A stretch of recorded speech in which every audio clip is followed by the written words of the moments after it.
Hello, everyone. I'm Marcia Kavanaugh, and I want to thank you all so much for joining us in this web edition of Informed Sources. In keeping with today's protocol of social distancing and to try to keep everyone safe, the WYES staff and our guests and the crews and everything that come in, WYES has temporarily suspended our broadcast production. So hence, that's how you see us all now. We'll at least be bringing this to you each week. We're going to continue with Informed Sources, and it will at least have the online edition. And, we have so much to talk about with what's happening around our community and certainly around the world, around the nation. And you'll see joining us, as usual, is Errol Laborde, who is the producer of Informed Sources, and Gordon Russell, who is investigations editor for the Times Picayune, the New Orleans Advocate. And Don Ostrom also joins us, and of course, she is Channel 12's Future Watch reporter. And we're going to go over, Gordon, let's start the conversation with you because, we're hearing now more and more about Mardi Gras and its impact and making New Orleans a hotbed for infection. So what are we learning about that? And we saw a response, a pretty strong one from the mayor yesterday. Yeah, there's a few things to unpack here.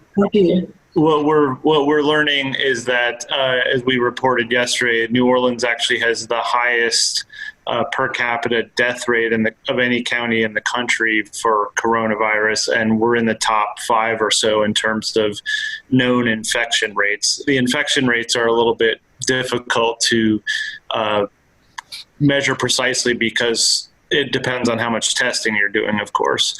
But the death rates are fairly striking here. And in fact, our deaths per capita, we've had over 50 deaths now. It's like twice the rate of any other county in the country. The second highest rate is in Staten Island, New York now. So that's a really troubling metric. Experts seem to be coalescing around the idea that this probably started spreading around Mardi Gras because they saw when we started to discover coronavirus in New Orleans, it was already pretty significant and it had achieved what they call community spread, which means it was spreading within the community rather than from people who, say, had visited China or something like that. It was being spread from New Orleanian to New Orleanian. And so there's been more attention paid to the role of Mardi Gras and whether, a lot of, I think, Monday morning quarterbacking about whether Mardi Gras should have been canceled. I don't think there was any evidence that that was known at the time. Of course, in hindsight, maybe it should have been canceled. But look at the backlash for canceling St. Patrick's Day. Imagine if that had been Mardi Gras. There wasn't even word on the street yet then. Yeah, there was that people would have rioted and no one would have respected it. There was no predicate for this, I don't believe. And if you look at, just as an example, in Seattle where there was a known outbreak much sooner than in New Orleans, they were still playing, professional sports events a week or two after Mardi Gras. And I went to a conference of journalists in New Orleans that brought journalists in from all over the world, about 1,000 or 1,500 journalists. And that's a lot of very well-informed people who are always hot and bothered about things like coronavirus, and people came from all over the world to New Orleans. That was 10 days after Mardi Gras. I think the Washington Post decided not to send its reporters to the conference, but there were reporters from the New York Times and from ProPublica, from every news organization in the country. And that's just an example, I think, of if we look back to where our minds were at that time, nobody was thinking that people were starting to talk about it. I saw a number of coronavirus costumes at Mardi Gras, but it was kind of like this thing that was happening halfway across the world was the way people looked at it at the time. Something that we were worried that might come here, but not something that was here. So we remember also, of course, remember South by Southwest. They did not cancel their conference, which was in March. They didn't cancel it until, I think, like March 11th, if I remember correctly. So, and Mardi Gras was February 25th. So, we kind of were not the only ones, not really realizing what would, in hindsight, perhaps need to be done. So how are we doing? How are we handling all of this? What's our medical capacity now? How's it looking? Well, it's troubling, I think, and we have this high rate of cases, and they're still expanding every day. And the governor has issued a series of increasingly dire warnings that we're going to run out of space, unless something changes. If the arc continues that we're on, we're going to run out of things like intensive care units and ventilators, and so there's still a little bit of time to deal with that, but that's a real danger, and he said that could happen sometime in sort of April 8th, around there.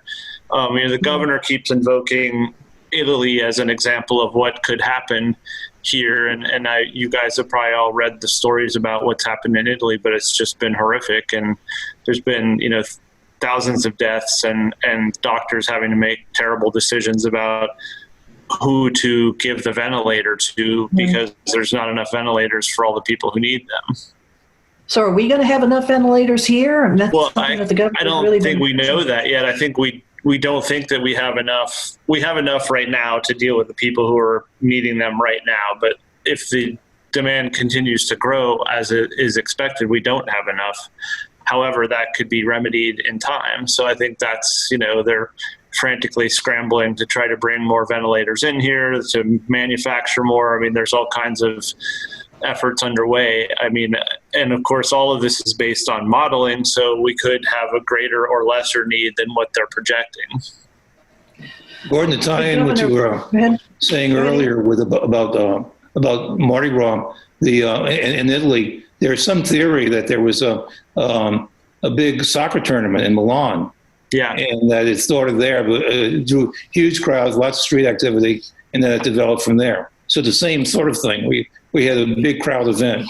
Yeah, absolutely. I mean, you can see where Mardi Gras would be a great opportunity for a thing like this to spread. You have much more than usual. You have New Orleanians all crowded up very tightly and touching each other and sharing food and drinks and so forth. And I mean, there's it would be a great, if you were a virus, that would be a place you would go if you wanted to succeed, I think.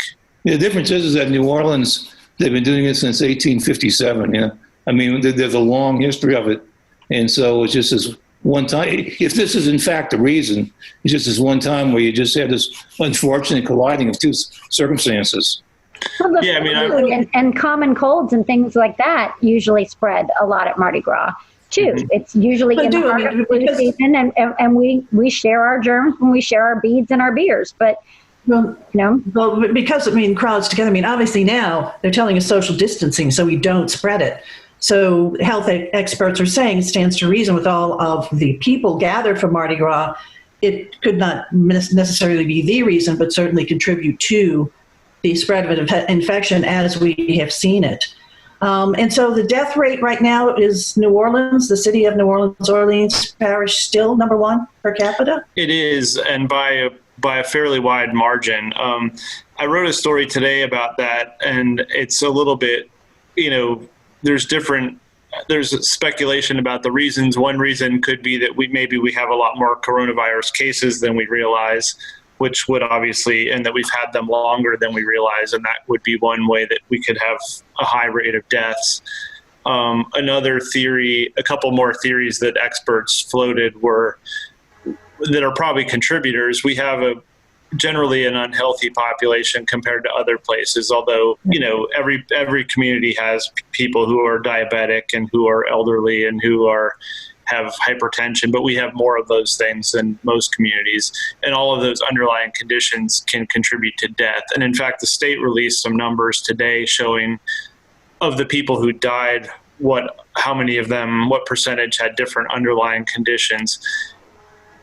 And I was just reviewing the numbers. And one thing that's interesting about them is that only 5% of the people who have died so far had no underlying condition.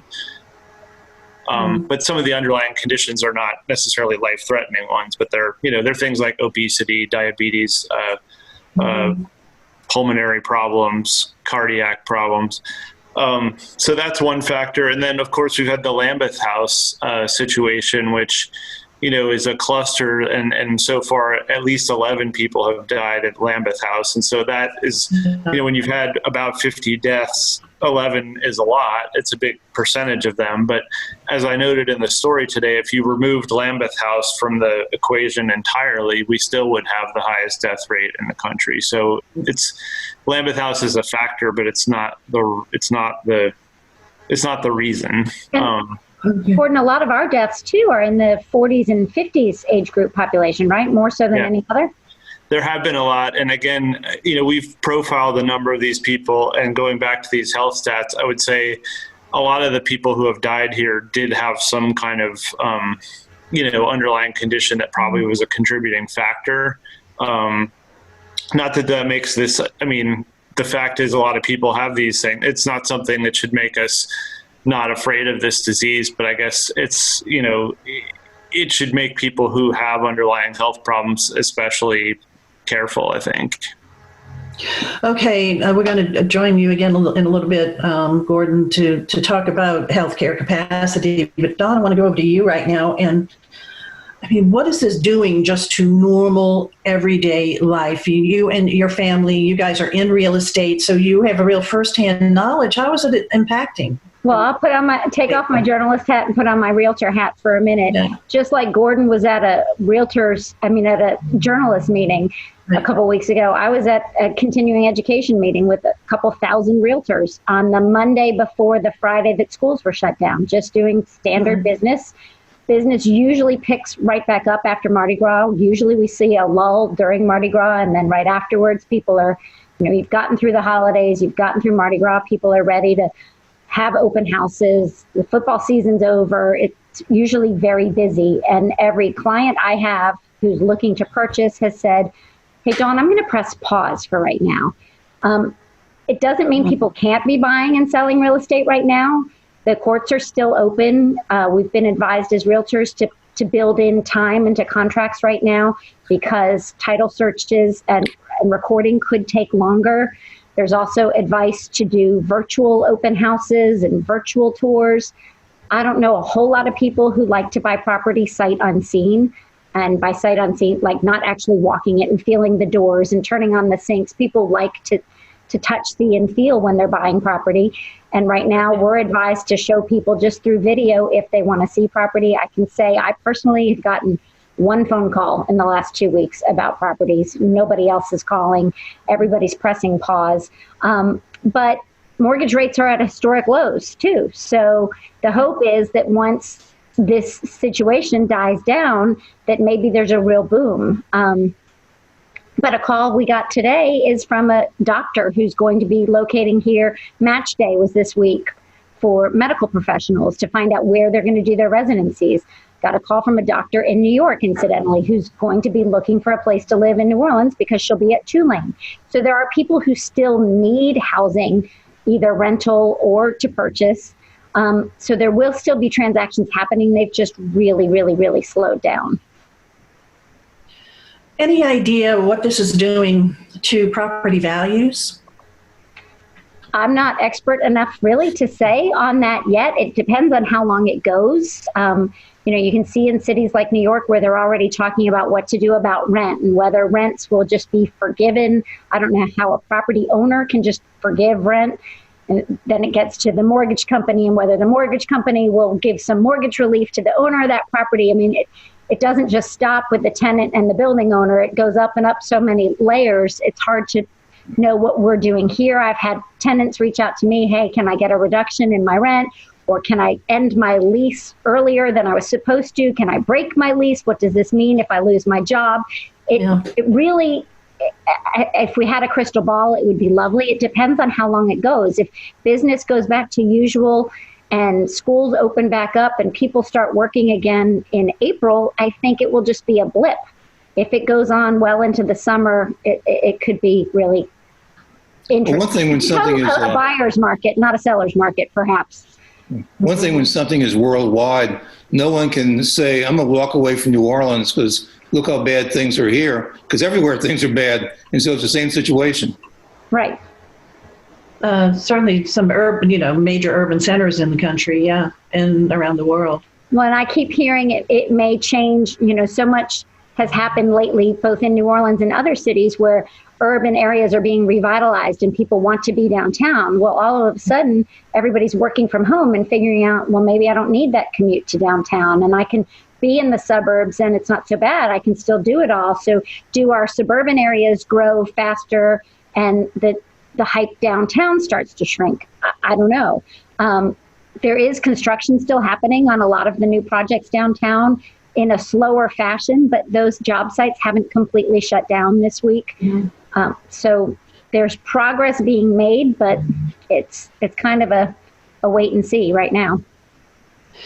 Bottom line, though, transactions are still being conducted, maybe just in a slower pace. They are. If you are buying or selling right now, I would make sure you're getting some time built into your contract to allow for slower timing, but you can still do it. Okay, Dawn, thanks a lot. Errol, I know you wanted to touch on how the media is doing with this. Local media, national media, where do you want to go? Well, both, actually. There's a lot of implications this has on the media, but just three that come to mind. One is that this dominates everything. Just about every bit of news has a twist on the stories. And a lot of things that would have been news just aren't happening anymore. I mean, there's no, public meetings and openings and debates and all that sort of thing that we would have been covering, and certainly in sports. None of that is happening. And so all of this, and when there is something that seems like it may not be directly related to this, there's always the line about, well, the date being changed because of it. And so this just overwhelms everything. The other thing is the way that it's changing the look of the news medium. Just look right here on your screen right now.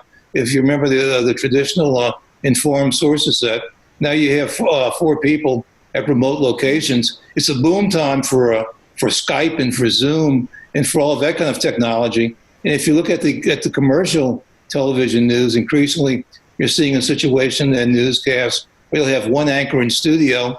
Maybe the weather guy will be at home, the sports guy will be at home, and the reporters are out in the field.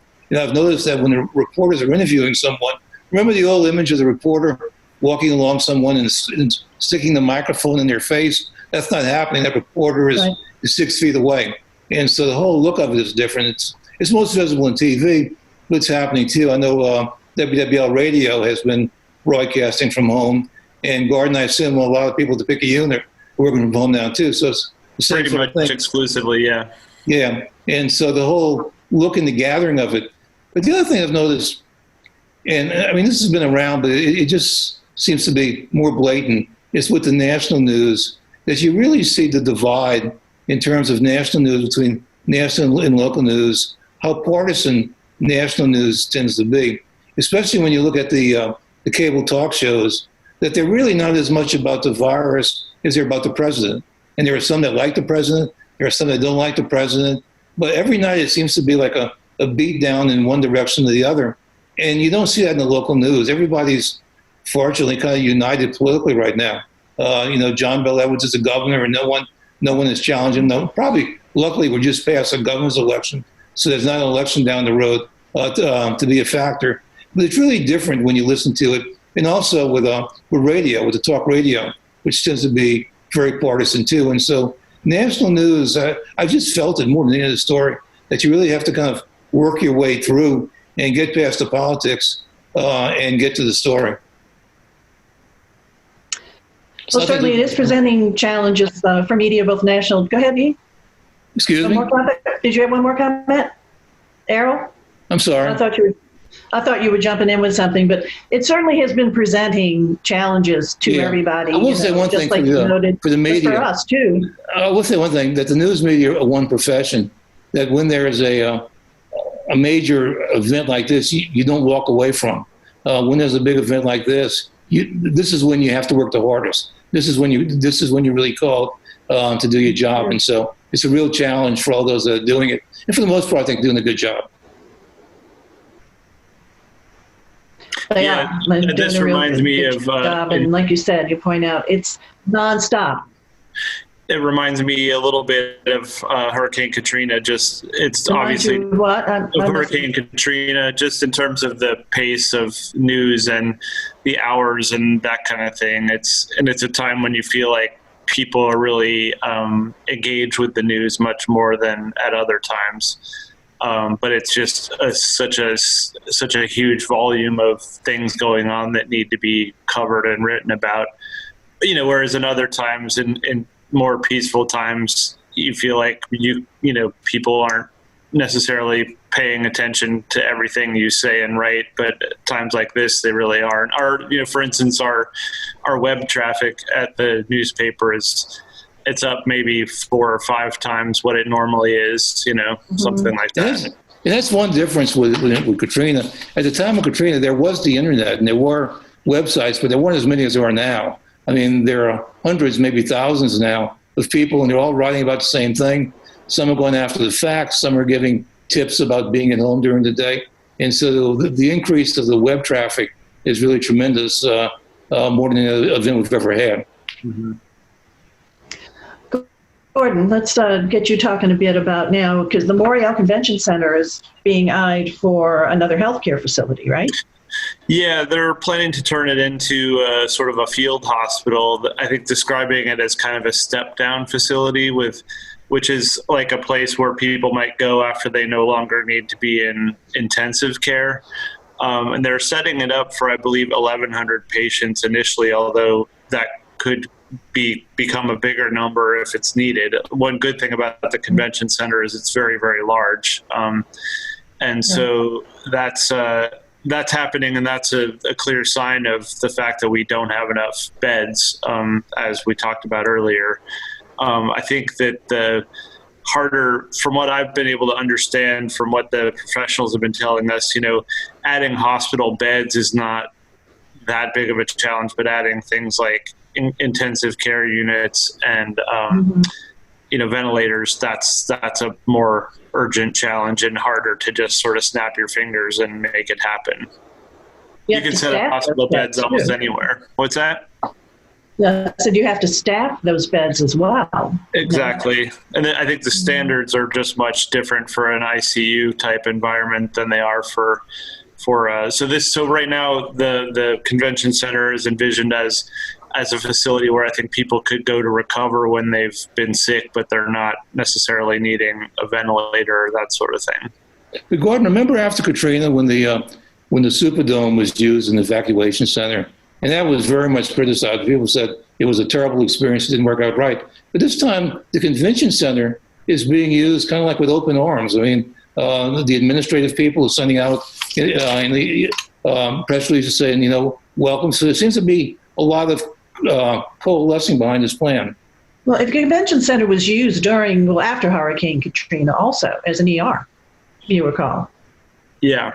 And the convention center was, I think, sort of pressed into service in Katrina, not so much out of an official plan, but people just went there to wait for buses and so forth. And I'm talking about after Katrina, though. Yeah. It was a medical center. It was an ER. Yeah. By the Medical Center of Louisiana and the LSU Health Sciences Center. Yeah. Tents were set up, and it was a very organized effort there. Yeah.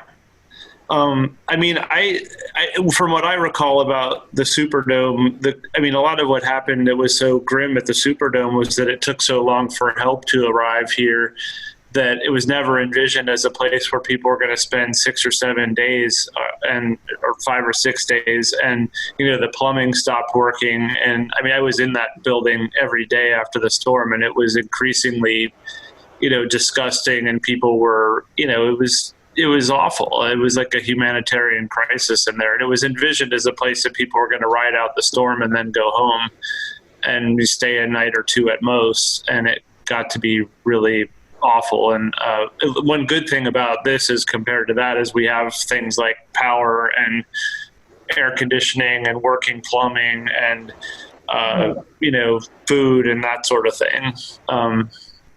So also, we're getting some federal assistance with that, right? And standing up the Morial Convention Center, right? Absolutely, yeah. That's the hospital that the president said he's giving to the governor, the president had compliments for John Bell Edwards and said he's giving him a hospital. Much nicer things to say about our governor than some other ones. Okay.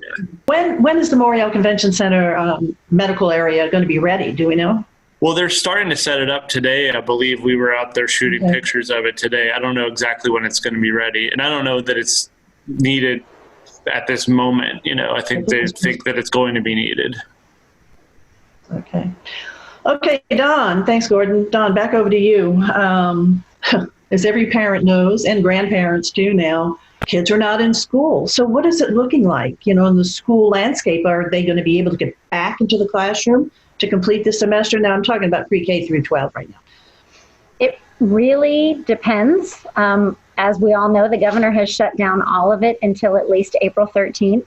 And I've got kids in 2 different private schools, and I've talked to several different public school people and other private school people, and it is as different as the faces you see during Mardi Gras. I don't know. I don't even know how to describe it. Every situation is unique and different, and some schools have really embraced learning at home or school at home and gone wild with it. For example, my daughter's 8th grade class, it's like they haven't missed a beat. She goes to Google meetings for class during the day. She has homework at night. She's still doing play practice virtually. Some schools took a whole week to try to figure it out.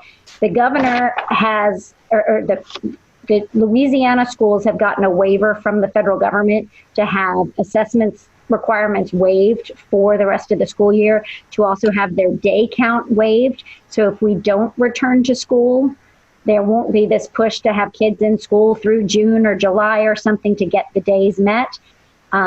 It will be an absolute challenge for teachers moving forward, I think, next school year to catch kids up who didn't do anything at home. As for the public schools, some of them aren't requiring their children to attend and do things. They're encouraged and invited, but they're not being graded. So some kids are staying on board, some kids are getting ahead, and other kids likely will be falling behind. I know in Jefferson Parish schools and other systems around the state, they're doing virtual professional development during this time.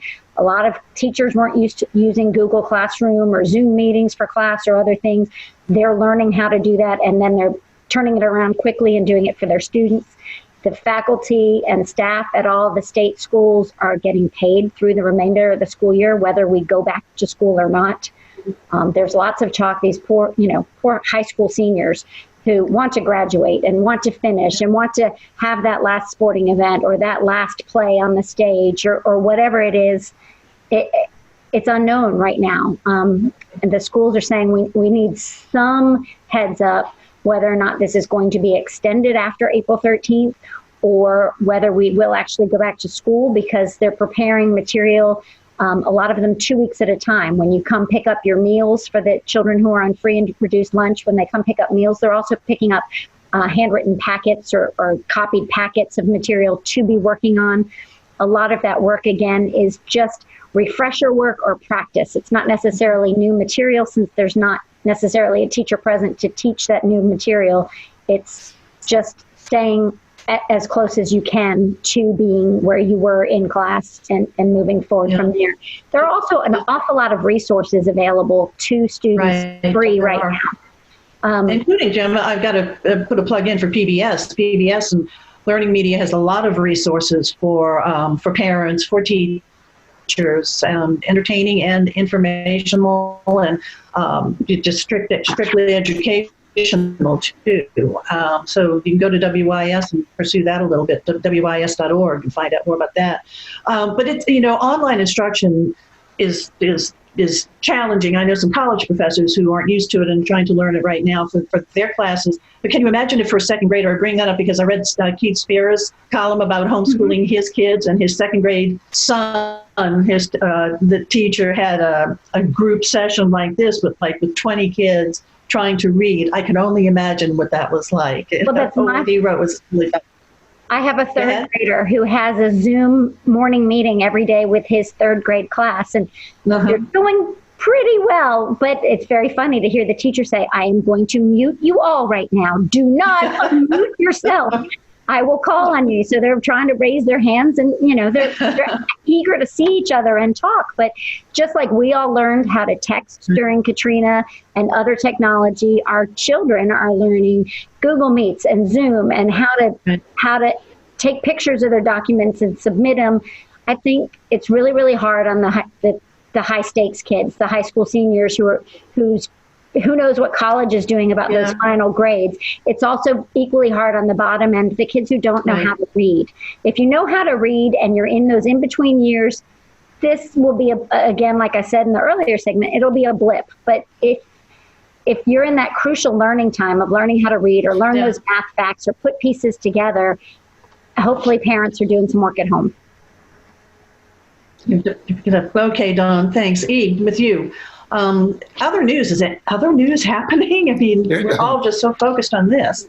There has been other news, not much. If you get all the news and you take away the stories that have nothing to do with controversy, what you get is a couple of shootings, a couple of fires, a couple of accidents, but most of all, you get the Saints. And thank goodness for the Saints during this period of time. I think part of it is the NFL's genius for scattering events throughout the year between their various drafts and so on. But that's really been good for us. And there's actually been a couple of big Saints stories. One indirectly, and that was Tom Brady of New England signing on with Tampa Bay. And the implication of that is that the Saints and Tampa Bay are in the same division, which means they'll be playing Tom Brady twice a year. Prior to that, when he was in New England, they might have played him every few years. Now, had it not been for that bad call a couple of years ago, they'd have played him in the Super Bowl, but that was an opportunity denied. But that was a big story. But the other thing is Malcolm Jenkins, who was a linebacker for the Saints, all-pro linebacker who left. And he's come Saints, and all of them seem to be for the better. And so as good as the team looked last year, it seems like it's building an even better team. And every time I hear one of these stories, I'm looking so forward to a crisp Sunday in October, listening to the Saints game and having all this stuff behind us. Oh, I think we all join you with that one, Ian. Okay, so, following up on that, how much longer are we going to be in this situation? Well, we talked about this last week, and the first date that was bounced around was April 12th, and that's what the president is endorsing because that's Easter. And that was what the governor said when he closed a few things. The president's getting a lot of flack for his April 12th proposal, which makes me think it won't be that day. But maybe his doing that will advance the date a little bit forward beyond what's really big. And so I'm still saying, maybe in the towards late April, we could be out of this. Gordon, what you think? I think we got a long ways to go, but I also have a feeling that maybe this isn't going to just end one day like the way we sort of all picture it. It's going to be more like it's going to crest and then it's going to still be around for a while. And we may be in a position where for a long time we're having to do some variation of social distancing and so forth. I don't think people are going to be unemployed I think some things are going to start coming back sooner than others, but I don't think there's going to be a day where we say, okay, the coronavirus is, maybe there will be really far down the road, but I think it's going to be more like a gradual recovery, I feel like. And I don't know when to think it's going to start, but I think we're a little ways. This wave is still rising, not falling. So it'll be incrementally, but I think the restaurants and bars may come first, though. What you think, Don? I'd like to be cautiously optimistic, and I'd like to also say we can't homeschool forever and ever. I'd like to think that the kids can get back to school and back to some sense of normalcy, which will allow parents out there to get back to some sense of normalcy. Maybe in May for the last couple of weeks of what would have been the rest of this school year. I'll remain cautiously optimistic. Till next week.